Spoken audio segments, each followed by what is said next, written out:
Kevin Kadi imodoka arimo nabaje amakuru ngo ari imodoka y'imiliyoni 400 ngayo nguko ngiye kubereka iyo modoka yose mu gitsije press conference kwiba senyi nzaza n'abamere b'igisenge babyine ibintu byose ngo buri ntara hazaje ifite agashakaye indirimbo kuva 2020 kugeza ubu abenshi sindazi baririmbira nawe wakibaza ukuntu zingana na amakuru meza cyane kandi byanshimishije cyane kuba ari nabwo ariyo nibwo bwa mbere ngiye kubikora mu gihe nibwo bwa mbere wabyakire gute rero kwisanga uri kumwe na banene ngabo abantu bavuga ati ni generation imwe aba bahanzi ba mbere uri kumwe na sister bamwita Ariel Waizi nawe muri kumwe muri turi hano kuhaguma ikindi muziki mwiza good energy Slim Jesus Kevin Kadi imodoka arimo nabaje amakuru ngo ari imodoka y'imiliyoni 400 iyi modoka simbimenyereye nitegera akamaro ndavuga ni rero iyi modoka y'imiliyoni 400 ndaje nyibereke namwe abanyarwanda mwicira imaka ese koko iyi modoka ikwiye miliyoni 400 ngewe nega moto n'igihe nkatuza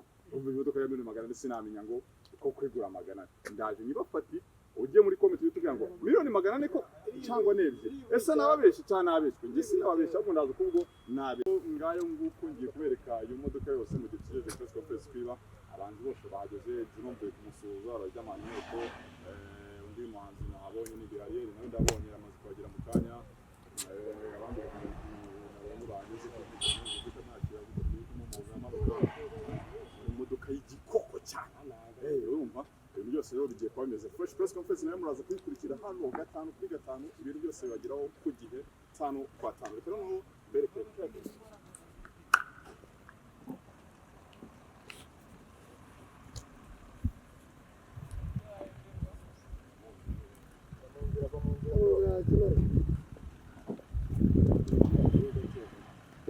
gake nyine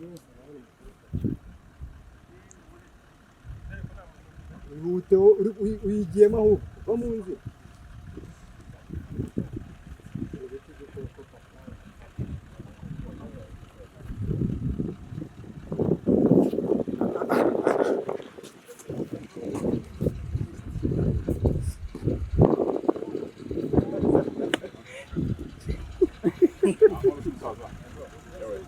urasa neza papa iyi sahara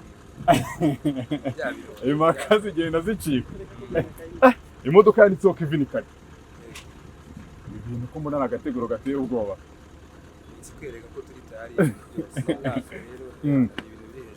rero MTN wacu muzika ni ku nshuro ya mbere yijemo abakunzi bawe n'icyo babwira mu ntara zitandukanye bitegure twadukuryo twanjye bagomba kuba bashonje bagishira kuno mwaka ndabakubita miliyoni 400 iyi modoka ifite agaciro ka miliyoni zingana ngewe rwose mbajije umuntu amambeshya ngo ni miliyoni 400 ndavuga reka niba arizo nyiri ubwite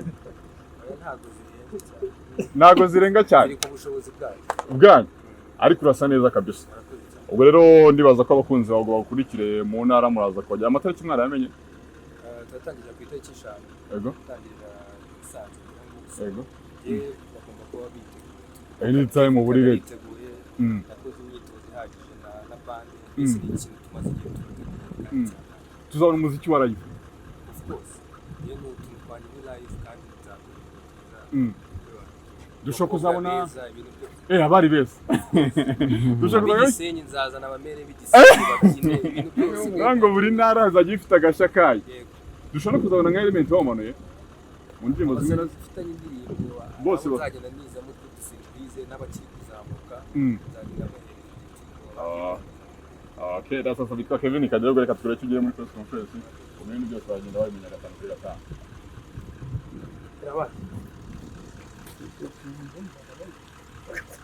MTN wacu na Muzika Festival ku nshuro ya mbere bimeze bite ndi tayari gukora akazi nuko niyumva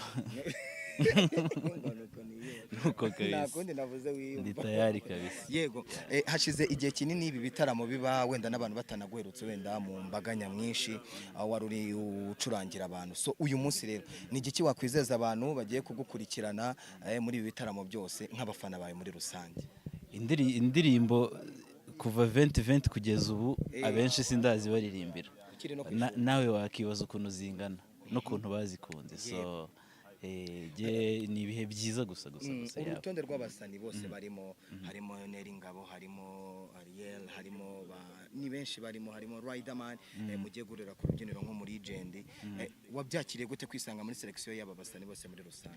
Hafi ya bose buriya tunagirana ingoma, buri wese unarebye hafi ya bose nka 90% tugirana ingoma, so basanzwe na King James turayigirana, Rider turayigirana, King turayigirana, Waze turayigirana, Nel turayigirana bose, so urumva ko ari amashumi yanjye n'ubusanzwe.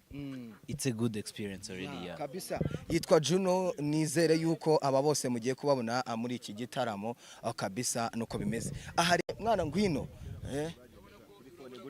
Kivumbi umeze neza? Umeze neza? Namahoro.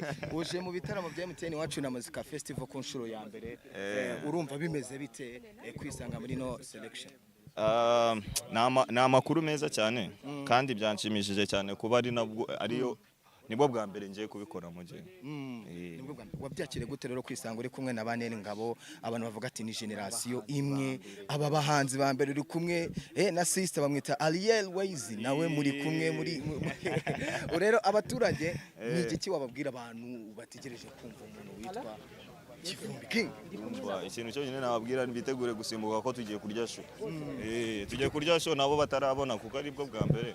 Bashobora kuba babizi bamabyumva kuri radio batarabibona kuri televiziyo. Ubu bagiye kubibona kuri televiziyo. Bagiye kubyumva. Sawa. Ariye utaragenda. Mwiriwe neza. Mwaho neza.